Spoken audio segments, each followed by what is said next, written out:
જય માતાજી મિત્રો, એક ચેલેન્જ લીધું છે કે આ જે આવનારા 2026 છે કે તેમાં શું શું આપણે પ્રોગ્રેસ કરવું છે. જેમ કે પોતાની ઇન્કમ જનરેટ કરવાની છે.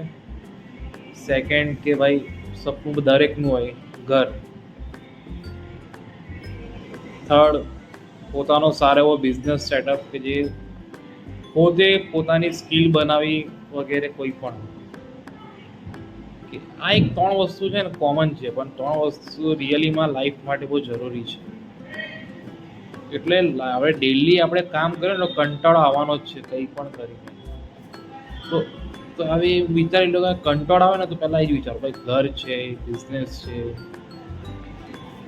પોતાના સપના છે પૂરા કરવા છે, મોમ ડેડને વર્લ્ડ ટૂર કરાવવાનું છે વગેરે.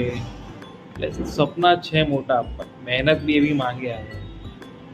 તો વિચારો કે ભાઈ હવે જે આપણે 9 to 5 જોબ કરીએ છીએ એની કરતાં થોડુંક એક્સ્ટ્રા હવે કરીએ. જેમ કે યુટ્યુબ પર વિડીયો બનાવવાનું ચાલુ કરી દીધું. હવે એક્સ્ટ્રા વર્કમાં એ છે કે કોઈ પણ વર્ક, જેમ કે હવે એક લાઈન છે ફાઇનાન્સની બી છે અને ઇન્સ્યોરન્સ. આ બે વસ્તુ એવું છે કે દિન પ્રતિદિન એનો એવું કહેવાય ને કે દરેકને માણસને જરૂરિયાત વધતી જાય છે. કોઈને લોન આવી ગયું, કોઈનું એજ્યુકેશન આવી ગયું, કોઈને બહાર જવું છે, personal, business, home, mortgage, education, car, totally બધી રીતના. હવે વાત કરીએ ઇન્સ્યોરન્સમાં વાત કરીએ તો ભાઈ બાઇક છે, કાર છે, લાઈફ, મેડિક્લેમ, આ કોમન ઇન્સ્યોરન્સ છે અને લાઈફ માટે બી જરૂરી છે. તો એના વિશે બી આપણે હવે વિડીયો બી બનાવીશું, માર્કેટિંગ બી કરીશું કે ધીરે ધીરે ઇન્કમ બી સ્ટાર્ટ કરીએ. એવું નહીં કે ડાયરેક્ટ આપણે દરેકમાં ઓલ ગુજરાત, ઇન્ડિયા જ્યાં થાય ત્યાં હવે કરવું જ છે બિઝનેસ.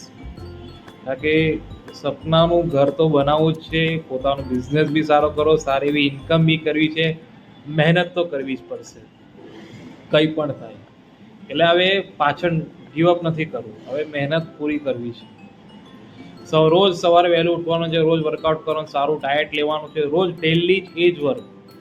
મહેનત થોડીક વધારે, ઓછી નહીં, 9 to 5 નહીં. હવે થોડુંક જેમ બને 24/7, 24 કલાક મનમાં એ જ વિચાર. હવે કરવું જ છે કંઈ અલગ, તને નામ કરવું છે. જમીન પર ભગવાને આપણને આપ્યો છે કે ભાઈ કંઈક કરો. તમે કોઈ પણ કામ કરીશું પણ એટલું કે સારા કામ કરીશું, ખોટું કામ કંઈ પણ નહીં. શોર્ટકટ કોઈ દિવસ અપનાવવું નથી. જે બી છે હાર્ડવર્ક જ કરવું. શોર્ટકટ અત્યારે આપણને સારું લાગશે, પાછળ થઈને બહુ તકલીફ પડશે. એની કરતાં ભાઈ શોર્ટકટ ક્યારેય બી નહીં. જે બી છે હાર્ડવર્ક, ભલે કેટલો બી ટાઈમ લાગે પણ મહેનત તો કરીશ. એટલે આજે મેં વિચાર કર્યો, થોડોક ઘણો કંટાળો આવ્યો પણ હવે ચાલુ કરી દેવો છે દરેક સ્કિલમાં. છે જો ભાઈ રવિવારે બી હું ઓડિશન છે મારું એક્ટિંગનું, કીધું છે આવે બોલાવ્યા છે. મેં કીધું જી આવું, પહેલે જ પૂછી લીધું ભાઈ પૈસા વૈસા નહીં ને, તો ભાઈ ના હોય આપવાને તો ભાઈ ઓડિશન આપવા. હવે જોઈએ ત્યાં શું થાય. એ બી મેં બ્લોગ્સ બનાવીશ કે ભાઈ જોઈ આવો ત્યાં શું છે. એટલે ભાઈ એક્ટિંગનો બી ભાઈ કીડો છે જ બચપનથી, પણ ક્યારે હવે ધીરે ધીરે લાગે કે કીડો વધતો જાય છે.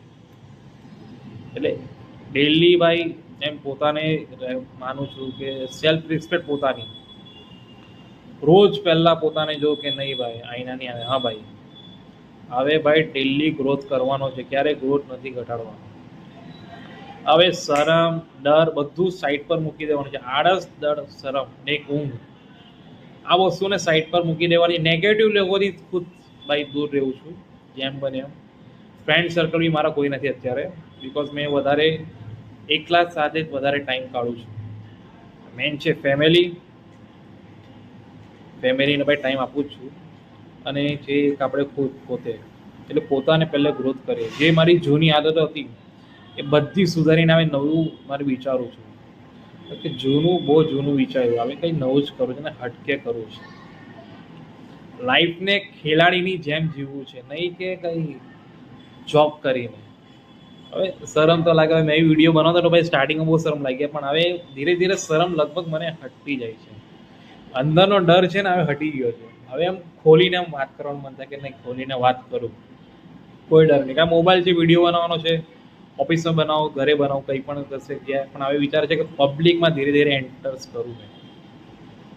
કારણ કે હવે થોડોક વિચાર છે ભાઈ, ગ્રોથ તો કરવો પડશે, શરમ છોડવી પડશે. જો અગર એક્ટિંગ લાઈનમાં જ ઘૂસવું હોય તો ભાઈ ખરેખર શરમ તો બહુ જ છોડવી પડશે. એટલે ચાલુ કર્યું છે ધીરે ધીરે, ભાઈ સ્ટાર્ટ કરું મેં, ગ્રોથ કરું. જો ભાઈ બિઝનેસ બી કરવો છે, એક્ટિંગ બી કરે, ગ્રોથમાં જ્યાં ગ્રોથ મળે ત્યાં ટ્રાય કરવું છે ભાઈ. બેહી રહેવા કરતાં કંઈક કરવું સારું. એવું નહીં કે એક જ સ્કિલ પકડે, હવે અલગ અલગ ઇન્કમના સોર્સ વધારે આવે એ રીતનો પ્લાન છે. તો તમને નેક્સ્ટ પાર્ટમાં મળીશ. આજનો આ ટોપિક હતો, આજનો 5 ડેઝ હતો. હવે ડેલીનું આ ચાલતું જ રહેશે, ખબર નહીં કાં સુધી ચાલે, પણ ચલાવવું જ છે. હવે પાછળ નથી હતું. એટલે જીવનમાં હવે ક્યારેય ગીવઅપ નથી કરવો, જીવનમાં આગળ વધવું છે. કંઈ પણ થાય આગળ તો વધીને જ રહીશ. ઓકે, મળીશું ફરી. જય માતાજી.